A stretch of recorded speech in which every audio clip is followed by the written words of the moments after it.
નમસ્કાર મિત્રો, હું છું આરજે દારા અને તમે સાંભળી રહ્યા છો કોમ્યુનિટી રેડિયો સ્ટેશન 90.4 FM. લઘુકથાનું શીર્ષક છે ચાંદરો. આ લઘુકથા નસીમ મહુવાકર દ્વારા લખવામાં આવેલી છે. તો ચાલો શરૂઆત કરીએ લઘુકથા. મનને કામમાં વળગાડવા લાલજી કાકા ઘણું મથ્યા, પણ બધું નકામું. ફૂલનો હાર આજે બરાબર ગૂંથાતો ન હતો. આખી જિંદગી ફૂલ ગૂંથવામાં જ કાઢી, પણ આજે મન અને હાથનો મેળ બેઠો નહીં. મનમાં ખેંચતાણ ચાલતી હતી. રક્ષા એ બધું સ્વીકારશે કે કેમ? કોરું કપાળ, અડવા હાથ અને ઝંખવાયેલા કલરવાળી સાડીમાં ફરતી રક્ષા વહુને જોઈને મન દુભાયા કરતું હતું. સતીશના ગયાને 6 મહિના થઈ ગયા, પણ આવો કારમો ઘા એમ કાંઈ રૂજે? ને એમાંય નજર સામે ફરતી રહેતી રક્ષાનું નિસ્તેજ રૂપ કેમે કરીને જીરવાતું ન હતું. 7મ 8મની રજાઓમાં સતીશ, રક્ષા અને 2 બાળકોને લઈ ભાઈબંધોના પરિવાર સાથે દરિયાકાંઠે ફરવા ગયેલા. દરિયાદેવ રૂઠેલા અને સતીશનું શરીર જ પાછું આવેલું. બંને બાળકો અને ભરજુવાનીએ નંદવાયેલી વહુની જવાબદારી લાલજી કાકા અને નીમુ કાકી પર આવી પડી.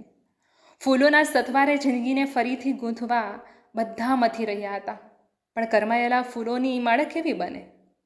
લાલજી કાકાએ હાર એક બાજુ મૂકી દીધો.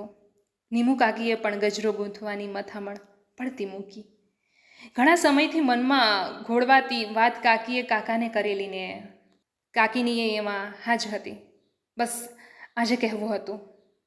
કાકાની મૂંઝવણ પામી ગયેલા કાકીએ બટવામાંથી એક નાનકડું પેકેટ બહાર કાઢ્યું અને બૂમ પાડી, રક્ષા, એ રક્ષા, આવી બા, તારા બાપુજીએ તને કાંક કહેવું છે.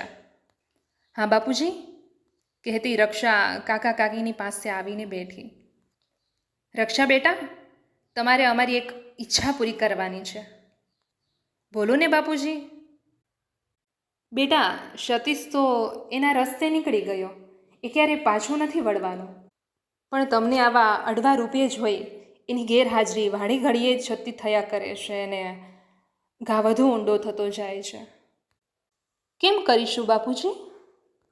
બેટા, તમારે ફરીથી પહેલાં જેવા જ રૂપે રહેવાનું છે, કહી તેમણે નીમુ કાકી તરફ જોયું. કાકીએ નાનકડા પેકેટમાંથી એક ચાંદલો કાઢી રક્ષાના કપાળે ચોંટાડ્યો. લાલજી કાકાએ રક્ષાના માથે હાથ મૂક્યો. રક્ષા, તારા કપાળનો ચાંદલો જ અમારો સતીશ.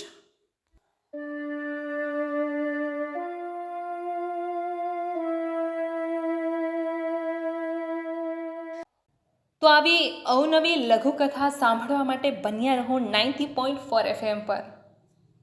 Goodbye.